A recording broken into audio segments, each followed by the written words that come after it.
Part 19, Chapter 49. Inside the harvester, Slots and Thomas fell over each other, getting to the radio. Thomas got there first and flipped the transmission switch. "Lancet!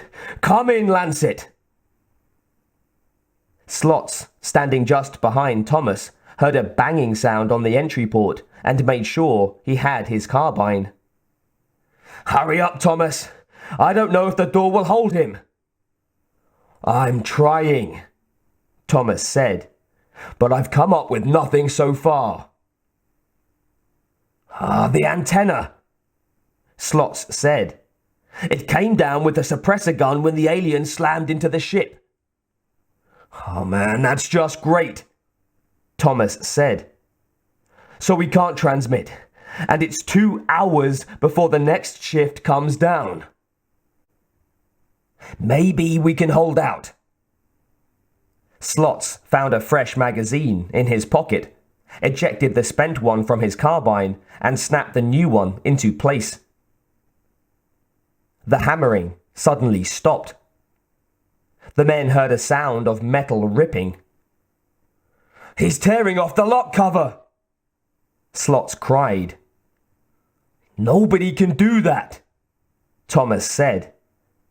"Trust me," Slots murmured. "He's doing it." There was silence for a moment, then a clicking sound. "He's through the cover! He's working the unlocking mechanism!" Slots shouted. "What do you want me to do about it?" Thomas said. Into the radio's dead transmitter he shouted, "Mayday! Mayday!" Then the door slammed open with great force, and Norbert was coming in, a towering black fury. Slots tried to level the carbine, managed to get off one round that glanced off Norbert's shoulder and ricocheted around the cabin like an angry bee. Then Norbert was on him. The alien caught the back of Slots's head, leaned forward, mouth open, second jaws extending through his slavering mouth. Slots, eyes wide and wild, tried to pull himself out of the way, but there was no budging Norbert's grip. The second jaws shot out like a piston and smashed through Slots's open mouth and continued through, snapping the man's spine like a dry stick. Seeing what had happened, Thomas scrambled away from the radio. He had a pulse rifle in his hand, and he triggered it. A tongue of brilliant light licked out against Norbert's chest. It had no apparent effect on the robot, but at that close range, the heat was reflected back into Thomas's face. He shrieked as his hair caught fire. And then Norbert was on him, 2 taloned hands on his shoulders, hind legs raking the man's middle with razor-sharp claws. Simultaneously fried and eviscerated, Thomas fell to the floor, dead before he landed. In the ensuing silence, Mac came trotting into the harvester, looked around, seemed unimpressed by the blood and gore that coated the walls, and trotted up to Norbert. The robot alien patted him once on the head, then said, "That's all for now, Mac. I have to report."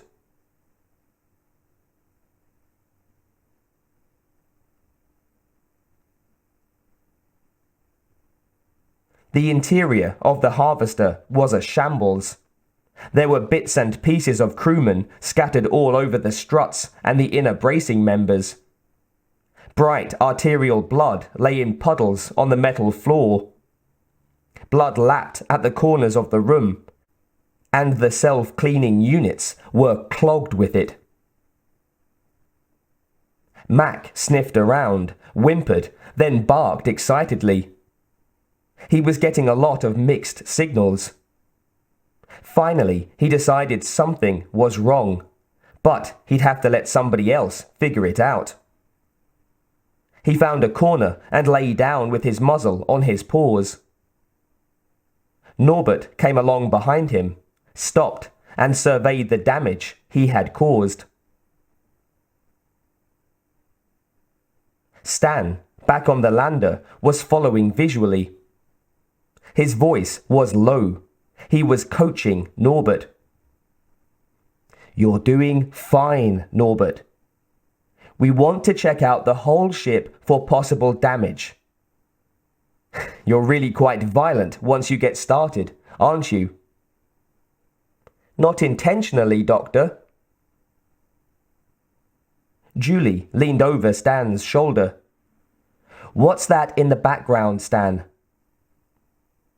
"I'm not sure." "Norbert, make a 180-degree turn and do a slow pan." "That's it. Now freeze. And magnify." "Okay, freeze it right there. And correct the color." "Good." Julie said, "Plastic storage units.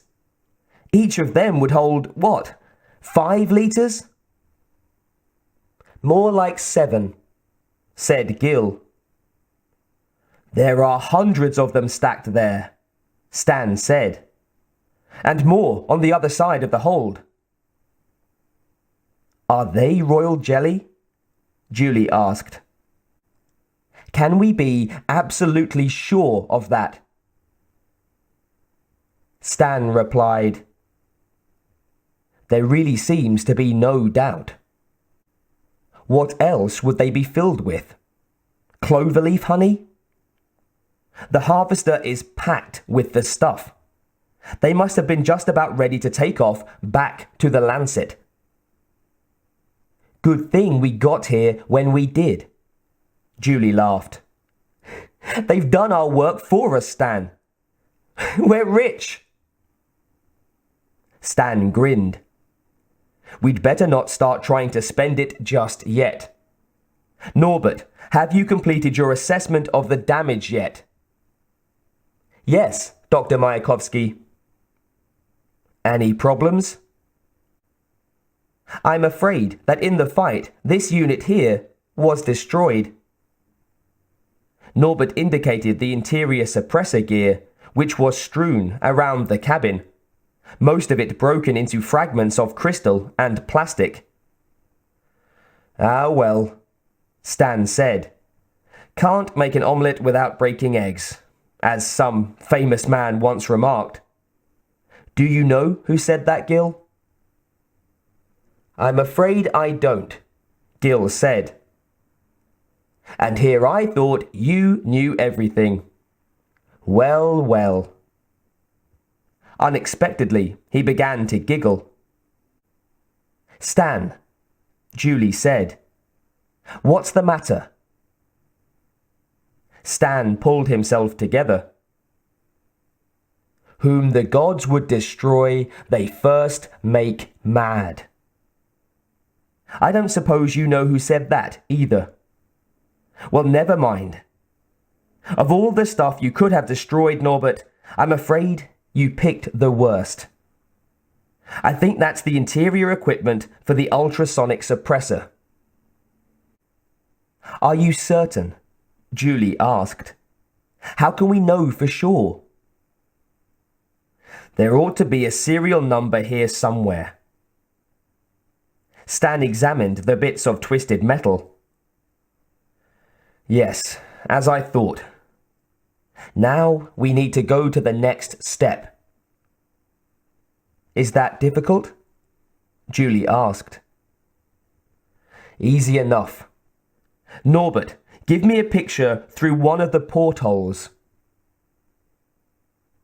Outside, Stan could see a yellowish-brown haze with dark shapes moving through it. Half the aliens were up. The others were reviving swiftly. They moved sluggishly at first, then with increasing vigor, towards the harvester. "Clear up the focus!" Stan snapped. Sorry, Doctor. With the focus cleared, Stan could see the distinct, dark alien shapes milling around outside the ship. Okay, Stan said. The suppressor is kaput and the aliens are awake. That's okay. Basically, our job is over. We've got the harvester. It was a little messy, but we got it. We need only pilot it back up to the Dolomite and get out of here. Norbert, check the controls. The robot alien moved to the control panel. After a moment, he said, I'm afraid we've got trouble, Doctor. Stan could see for himself, though, through Norbert's visual receptors. The battle inside the harvester had wrecked some of the controls. Oh, Stan, Julie said. Can Norbert fly that thing out of there? Sure, if conditions were right, Stan said. But I'm afraid it's not going to be as easy as that. The controls are all screwed up. Can he fix them? Stan shook his head. Sure, given time, but we don't have much of that. First, we're going to have to get into communication with the Dolomite again. Gil, have you had any luck in raising Captain Hoban? I haven't gotten him yet, sir, Gil said. Something serious seems to have happened to the Dolomite. That's just great, Stan said. I wish he'd call. He will, Gil affirmed. I know Captain Hoban. He would make contacting us his first priority. Well, it gives us a little time. A chance to do something I've long wanted to do. Julie looked at him. Stan, what are you talking about? I want to take a look inside that hive. He looked hard at Gil, as if daring him to challenge him. Gil felt momentarily uncomfortable and glanced at Julie, who gave an almost imperceptible shrug. Gil reminded himself that it was difficult to assess the situation and impossible to pass judgment on humans. Just as you say, sir, Gil said at last. Norbert, are you standing by? Stan demanded.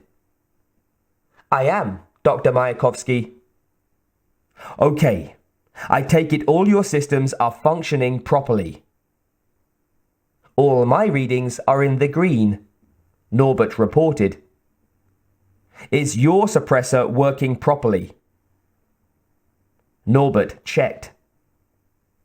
It is, sir. And Max? Norbert bent over the dog. It is functioning correctly.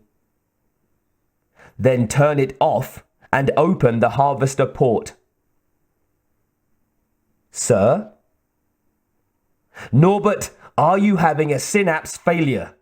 Didn't you hear me? It is such an unusual order, Doctor, that I wanted to be certain I understood it correctly. When I turn off Mac's collar, that will render him visible to the aliens. That's exactly what I had in mind, Stan said. We're going to make the aliens a little present of Mac. Give him to the aliens? That's right. You aren't going soft on me, are you, Norbert? No, sir. But is it necessary? Of course it is. They'll probably take Mac directly to the Queen. They give the Queen all the best stuff first, don't they? I think so, sir. So it is reported in the literature. That's right, Stan said with a laugh. For a moment, I forgot you weren't one yourself. Gil and Julie looked at each other.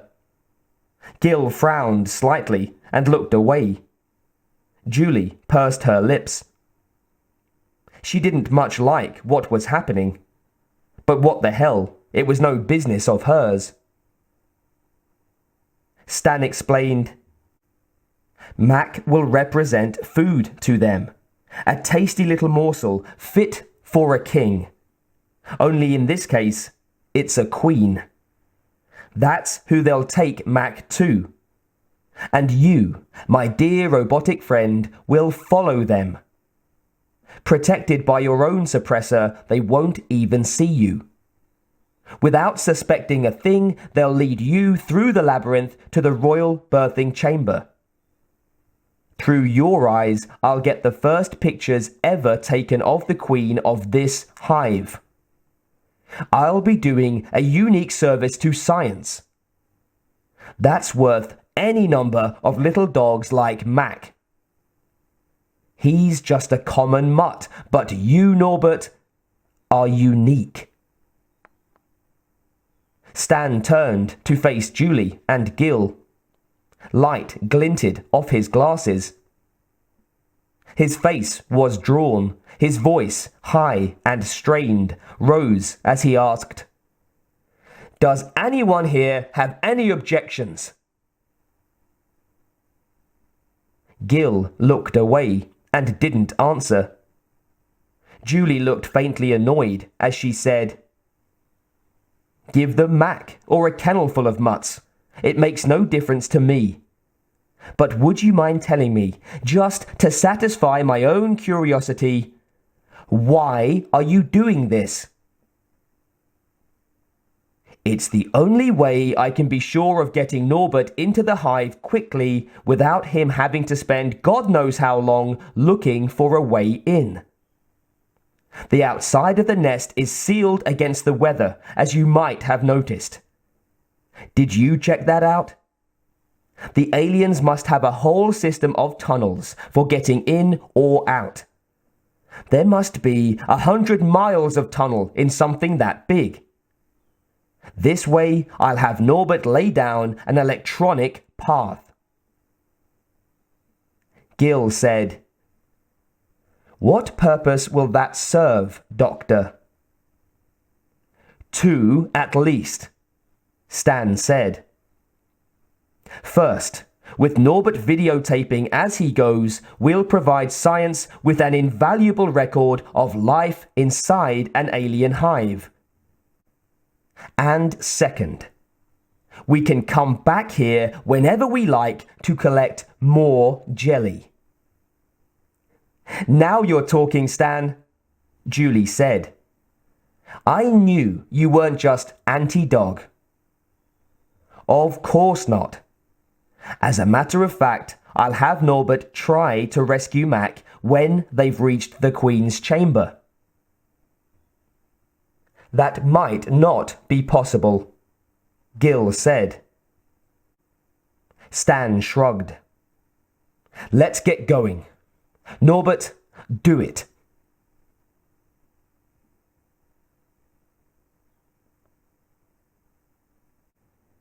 Chapter 50. Nope, Morrison said. I can't get a reading. Let me try, said Larimer. He fiddled with the controls, but it showed no trace of the first pod, the one with Norbert and Mac aboard. Almost as soon as the 5 volunteers from the crew had entered the second pod, they lost visual contact with the first, and found themselves flying blind into a whirling sandstorm. Overhead, purple-black ranks of clouds had formed, and soon their visibility was further cut by heavy, driving rain. After the rain let up, the ground below steamed, and a thick mist arose from the land. Definitely not flying weather. But the pod was equipped with autopilot and a landing program. Their direction finder was slaved to the first pod's beacon. All they had to do was sit tight, and the pod would take them to Norbert. In theory.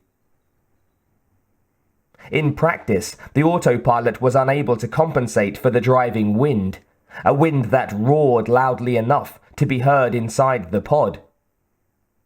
The autopilot's little computer had all it could do to keep them from piling up on the ground below.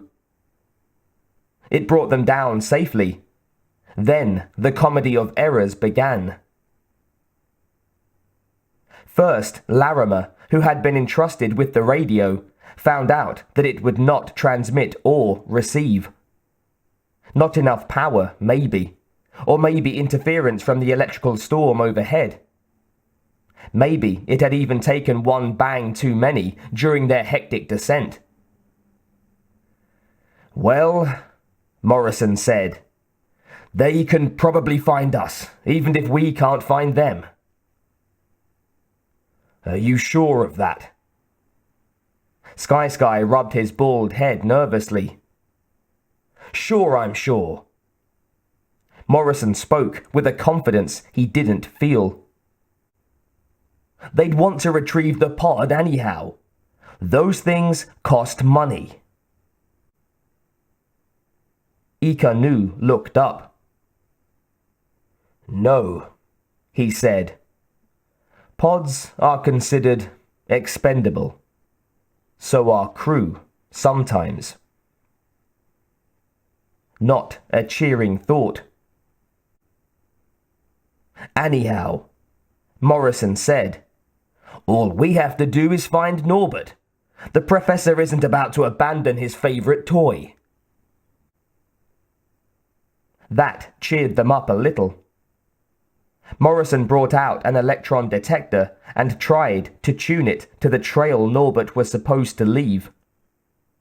The little machine buzzed steadily, but showed no sign of a direction. Morrison turned it in every direction. It still didn't indicate anything. "Maybe the hull shielding is stopping the signal," Morrison said. "We've got to go outside anyway, so maybe it'll be better out there." "Go outside? In this?" Larimer asked, jerking his thumb at the mist that rolled in a slow wave across the plain. "We can't stay here," Morrison said. "If they did try to find us, they wouldn't stand a chance.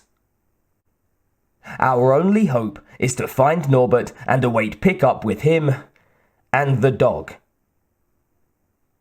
"Great!" Styson exclaimed.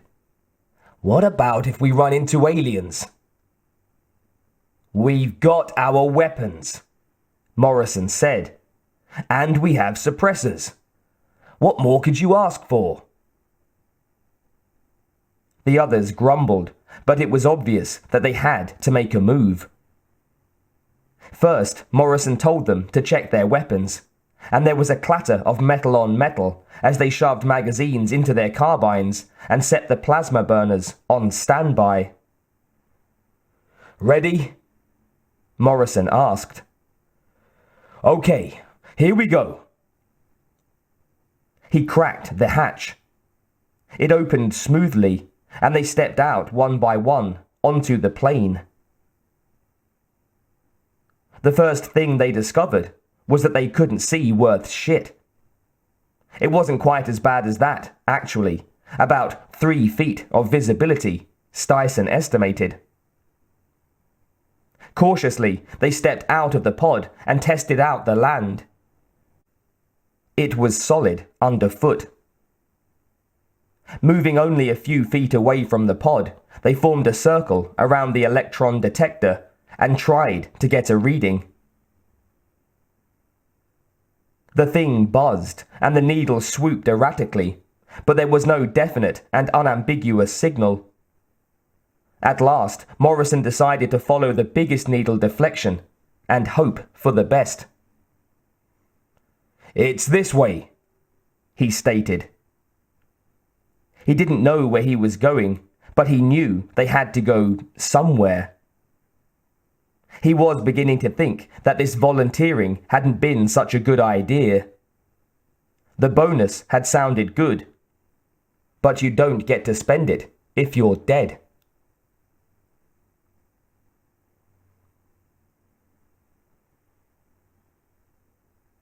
In single file, staying close to each other, the volunteers moved across the plain. All 5 men had weapons at the alert. The mist billowed around them like white waves in a sea of clouds, sometimes covering them completely, which was like walking through a sort of impalpable white cotton candy. Sometimes the mist would begin to dissipate, and then the men could see each other's heads and shoulders, rising ghost-like out of the whiteness, with wisps of mist clinging to them. But then the mist rose again and buried them. Morrison, in the lead, was following a compass course he had set after taking his best guess as to what the electron detector was indicating. It didn't occur to him that it might not mean anything at all. That would be too unfair. Styson, bringing up the rear, kept on turning around and trying to look behind him. He was sure something big and terrible was going to materialize out of the mist and snap him up. It was a crazy, kid's sort of thinking. He knew that, but he couldn't control his fear. His hands tightened on his carbine. He wished he was holding his harmonica. That always gave him confidence, but it was in his pocket because he needed both hands to hold his carbine. Now his fingers tightened on the weapon, and he checked to make sure all the safeties were off. He missed his harmonica, but he knew it was a lot more important to hold on to the weapon. Stood to reason. And then the mists closed down again, and the men lost all visibility. Styson staggered along, carbine held out in front of him like a blind man's cane, trying to peer into the numbingly white world in which he found himself. What a rotten job this had turned into. And then he bumped into something. Styson stumbled, then regained his balance. Larimer had been next in line.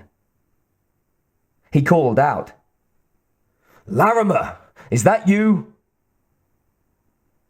There was no answer.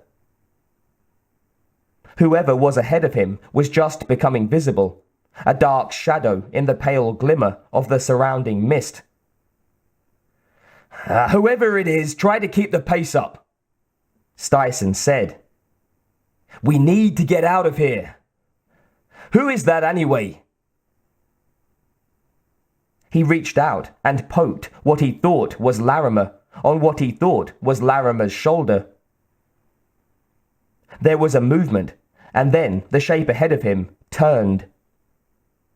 The mists started to dissipate, and Styson saw something too tall to be Larimer, or any other man.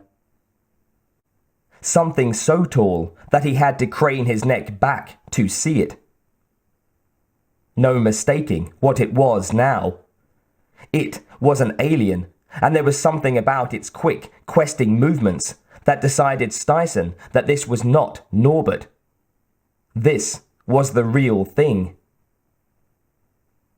He tried to get his carbine up, but the sling had somehow gotten tangled around his left arm, and the massive creature was too close to him anyhow.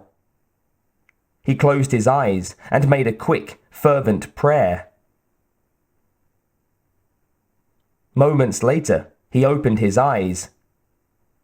The alien had walked right past him, brushing against him as it did so. It continued to move away, still looking around as if seeking something. "Hey fellas!" Styson called out. We got company! The men ahead of him were well aware of this. They had spotted the aliens before Styson did, but had kept quiet in order not to alert the creatures. Aliens were primarily visual hunters, but no one knew to what extent they could also use their hearing. This didn't seem the time to find out. Now, as Styson caught up with them, they shushed him into silence. Morrison continued to lead. The mist thinned, and soon they could see black shapes moving through white cotton. Aliens, moving in the same general direction the men were going, walking singly or in small groups. They passed the men and paid no apparent attention to them. One went by within a foot of Morrison and never turned its head.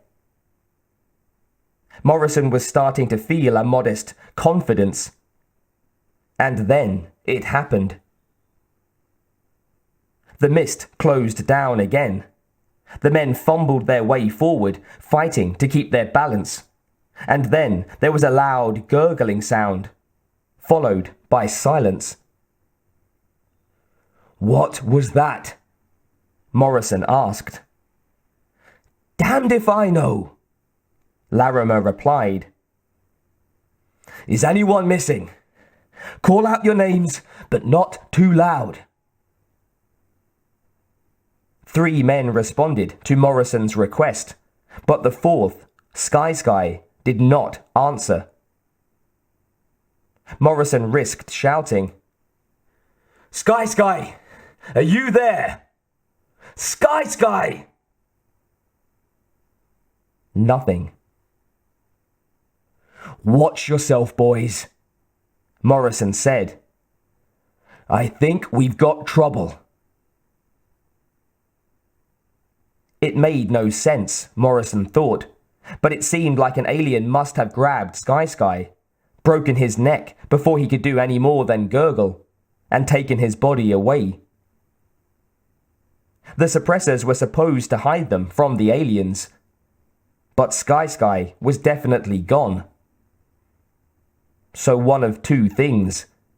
Either Sky's suppressor had failed, or he had walked right into an alien, and that close it had been able to figure out what Sky was. A 6-foot breeding organism. Don't think about that. "You gotta watch really hard," Morrison said, as if the men needed to be told. Sky must have gotten careless. The mist is lifting again. Maybe we can find some place to hide. The mist dissipated swiftly. The men could see about 50 yards on all sides of them. The visibility continued to improve, and Morrison told them to fan out. The men complied, and, following Morrison's lead, continued to move steadily towards something that looked like a brown breast on the horizon. They were passing by groups of aliens, but now were able to keep a better distance. The aliens continued to ignore them. Until one alien stopped ignoring them. It stopped in mid-stride, swiveled, turning its huge head slowly, and then locked in on something. It turned towards it and began to run. When Styson looked to his left, he saw an alien coming straight for him. Not for anyone else in the group, but him. He threw up his rifle and fired. The caseless round broke through the alien's shoulder, almost severing the arm at the shoulder joint. It just seemed to make the creature angrier than it had already been. Aliens start out angry and build from there. Ignoring the arm dangling from its side, it grabbed Styson around the waist with its good arm. Styson screamed and tried to get the carbine into line, The alien opened its jaws. The secondary jaws looked out for a moment, then rammed into Styson's face. Styson had tried to duck at the last instant, so the secondary jaw caught him in the left eye rather than in the mouth. The tooth-lined mouth punched through to Styson's brain, and when it withdrew, it took a fair amount of grey matter along with it. And then the alien turned away from Styson and revolved its head again. The other 4 men had frozen into position, not daring to move while the alien was prowling around Styson, unable to shoot without hitting their comrade. It turned out that shooting wasn't necessary. Not at that moment, anyhow. The alien turned and loped away, rejoining the group it had left earlier. Morrison got the men moving again.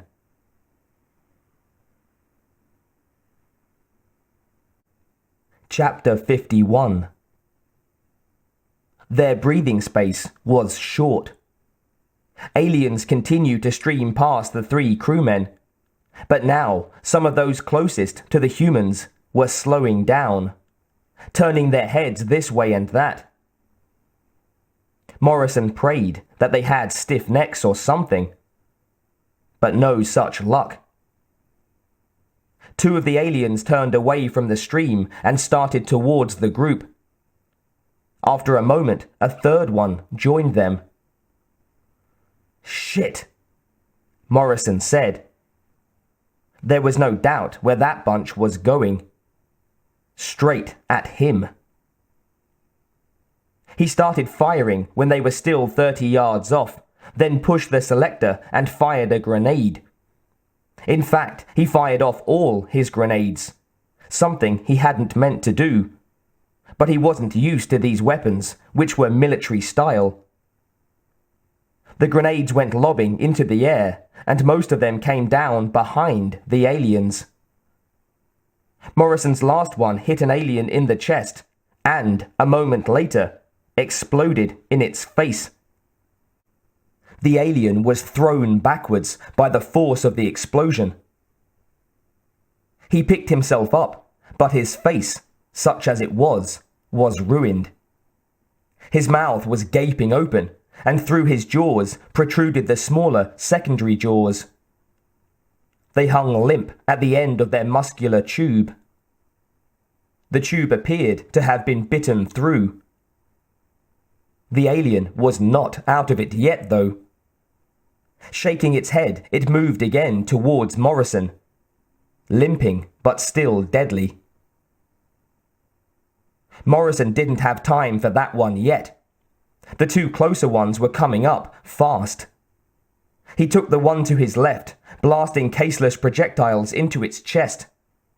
He could hear firing near him. It was Ika Nu, who had moved up to join him. Farther away, Larimer tried to join them, but a long black arm came out of nowhere and caught him in mid-stride. He jerked around like a trout on a hook as the alien brought him close to his face. Then it released the facehugger, and Larimer fell to the ground, moaning and twitching. The alien hoisted him to his shoulder. Larimer knew he was going to have the worst death he could imagine, hanging just barely alive from a wall in the hive, while a newborn grew within him, getting ready to eat its way out. Morrison and Ika Nu had their hands full with the 2 aliens, who were coming at them at full charge. Morrison saw his projectiles slam into the alien, and still it kept coming. He fired until the magazine was empty. He fired the last rounds with his eyes closed. When he opened them, the alien was dead at his feet. Ika Nu hadn't been so lucky, however. The alien on his side had kept on coming on all 4s, and had grabbed Ika Nu around the shoulders, hugged the crewman to him, then turned him. The two stared face to face for a moment. Then the facehugger hit, and Ika knew no more. Morrison found himself alone. He was panting, exhausted, trembling. The guys were all gone. He looked around. He didn't see any aliens. Maybe they had left. Maybe he could still find... Then something moved on the ground. It was the alien he had winged. It was still coming, crawling. And behind him, 6 others were starting over. Yes, Morrison thought. I guess you could say the suppressors had failed. No other explanation. I did the best I could, he thought as he turned the carbine so its muzzle faced him. He preferred a slug in the mouth to a facehugger.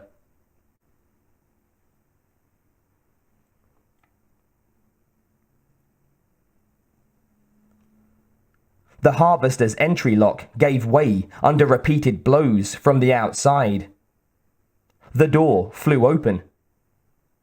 Big-bodied, ghastly, and weird, 3 aliens crowded into it, their eager, evil faces turning at all angles on short, powerful necks, checking out the place, alert for danger.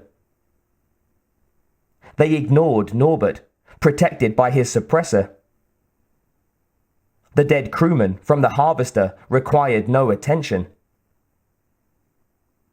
Stan, watching from the lander, said, "All right, Norbert, do it now." Norbert lifted Mac, removed his collar into which a suppressor was built, and handed him to one of the aliens. The alien showed no surprise, quietly accepted Mac from Norbert's arm. Handling the dog carefully, the alien turned, left the ship, and joined the others outside. Then, as if in response to an inaudible signal, they all started marching across the plain. Stan, Gil, and Julie watched on their screen as Norbert fell into line behind the group of aliens carrying Mac. Watching from the lander through Norbert's vision sensors was uncannily like being with the robot alien himself, feeling his body sway and move as it negotiated the uneven ground. Stan had to adjust the audio because the wind out there on AR-32's plane had risen swiftly after the mist dissipated, and now was shrieking like a banshee, pushing and pulling against the line of aliens, slowing but not stopping them, as sand was alternately pushed into mounds in front of them, and then suddenly scoured away. They were moving towards the hive, which was now and then revealed as Norbert changed the angle of his vision from the ground immediately in front of him to the hazy horizon line. The hive was still quite a long way away, perhaps 100 yards, when the aliens stopped and began looking around. Stan leaned close to the screen and stared, but he couldn't tell what they were looking for. A specially coded pheromone signal, perhaps? Because they fanned out and continued searching, their heads turning back and forth like hounds following a scent. At last, one of them found something. A silent signal seemed to pass between him and the others, and they all moved together to a piece of ground that looked no different to Stan's eyes than any other. Rooting in the soil, the leading alien dislodged a large, flat piece of stone, revealing a shallow tunnel leading into the earth. The tunnel sloped downward for perhaps 20 feet, then leveled out. It had been made with some care. The light, friable soil was held in by flat rocks, some of which were highly phosphorescent. "Look at how the roof is shored up," Stan remarked to Gil. "That's more technical skill than we ever gave the aliens credit for." "It is possible, sir," said Gil, "that their tunnel-building abilities are genetic, as is the case with the ants you have studied." "Yes," Stan said. "Can you see what they're doing, Ari?" He lifted the cybernetic ant on his fingertip and moved his hand towards the screen. "These are like big cousins of yours, aren't they?" Ari raised his head, but it was impossible to tell whether or not he was thinking anything. Down in the tunnel, Norbert was reporting that the passageway was widening as they moved closer to the hive. Soon, other branchings appeared as the aliens moved. As if by instinct, making their way through the increasingly complex maze without hesitation. "Norbert, you've been laying down an electronic trail, haven't you?" Stan asked. "Yes, Doctor. Ever since we were on the outside of this tunnel. But I'm not completely sure the job is getting done." "I hope it is. It could come in handy. Don't you think so, Julie?" "Sure, Stan," Julie concurred. "But I don't understand why you're sending Norbert in there. We've already got what we came for." "You mean the harvester full of royal jelly?" "Yes, that was the purpose of our mission, and we have accomplished it. But we still have some time on our hands until Captain Hoban gets back into communication. So, why not choose this moment for the advancement of science? It will profit all of mankind to know what the inside of a hive really looks like." "That's true enough, Stan," Julie said. "I didn't know you cared that much about science, though." "Julie, there's a lot that I care for that I don't put into words. You ought to know that." "I guess I do, Stan. You're not really interested in getting rich from this mission, are you?" "Not as interested as you are, my dear. But that is because I may not have much tiempo para gastario, as the Spanish say. But doing this is better than staying home trying to argue the doctors into giving me a better prognosis. At least here I can be with you, and I can't tell you how much that means to me." Stan coughed, self-conscious for a moment, then glanced again at the screen. "Norbert is getting deeper into the hive, and we still haven't heard from Captain Hoban. I think this might be a good moment for me to take a brief nap." Without further ado, he got up and went to the cot in the lander's rearmost living area. Julie and Gil watched for a while in silence as Norbert on the screen continued to penetrate deeper into the hive. At last, Julie said, "What did it mean? That thing he said in Spanish?" "Tiempo para gastario," said Gil. "It means time to enjoy it." Julie shook her head. "Stan's got a lot of knowledge." "Yes," Gil said. "But perhaps not much time."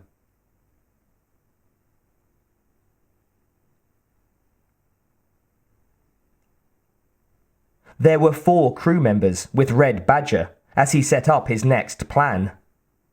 Walter Glint was there, of course, and Connie Mindanao, limping from a beamer scorch in the side, and Andy Groggins and Min Dwin, both unwounded. That was a pretty good force to match against the 5 or 6 loyal men Captain Hoban probably had available. That was the good news. On the bad side, they had been forced back to a rear area of the ship. It would be difficult to mount an attack through the corridors, with Hoban and his officers now armed and ready for them. And probably the rest of the crew would come in on Hoban's side, now that the first attempt at a takeover had failed. Things might have been different if Hoban hadn't responded so quickly. Badger, who had thought the captain to be a burned-out case, had to reevaluate the situation now. Red was annoyed that his first plan hadn't succeeded. His people hadn't moved fast enough, and Hoban had been unexpectedly decisive. Now the best move was to get off the Dolomite and plan to contact Potter on the Lancet. Trouble was, getting off the ship wasn't going to be quite as simple as he'd have liked it to be. There was just one lander left, the backup, now that Myakovsky and his people had gone to the surface of AR-32. It was sure to be guarded. Captain Hoban would have radioed the crew guarding the rear facilities, putting them on the alert. How many were there? 2 or 3, including the sergeant of the guards? Badger knew they'd have to get around or through them somehow. "When we reach the storage bay, no firing until I say so," Badger told the others. "I've got a little plan that just might work." "Whatever you say, Red," said Glint. Badger led them down the gleaming aluminium corridor, over deep-piled carpeting that seemed to soak up sound, past flickering lighting fixtures. The ever-present hum of the ship's machinery sounded in the walls like somnolent wasps. The only thing that told of the recent action was a faint smell of propellant and burned insulation in the otherwise antiseptic air. That and the laboured sound of Connie Mindanow's breathing as she waited for the anti-pain shot to take effect. At last, they reached the transverse corridor that led to the pod bay. A faint hum warned Badger that all was not well here. He looked carefully and noted the violet-edged nimbus that extended from the walls. "They've turned on the beam restraints," Badger said. Glint came up from the rear and examined the situation. "They sure did, Red, but they don't have them on full." Badger looked again. "Ha, you're right, Walt. They must not be running full power through the ship's net, probably because of the damage we caused in the control room. Those beams should be visible to a distance of 6 inches from the side of the wall." Min Dwin looked the situation over and reported. "Their circle of interdiction will extend beyond their visible range." "Sure it will," Badger said. "But there'll still be a hole that we can get through." The entrance to the corridor was like a tall O. The violet flame burned on all sides of it, surrounding it entirely, but leaving the middle of the hole open. "We'll have to dive through," Glint said. "Make sure not to touch the sides or the bottom." "Shouldn't be too difficult," Badger said. "Maybe not for you," Connie Mindanow said. "But I've been wounded. How am I going to take a good jump through?" A cruel little light glittered in Red Badger's eyes. "We'll have to take care of it for you, won't we, Glint?" Grab her other arm." Although she protested, the two big crewmen grabbed Connie. They swung her back and forth, and on the command from Badger, threw her head first through the corridor. Connie gave a shriek of protest as her foot trailed in the violet glow, but landed safe on the far side. "Now for the rest of us," Badger said. "The lander is just around the next bend. We're almost there."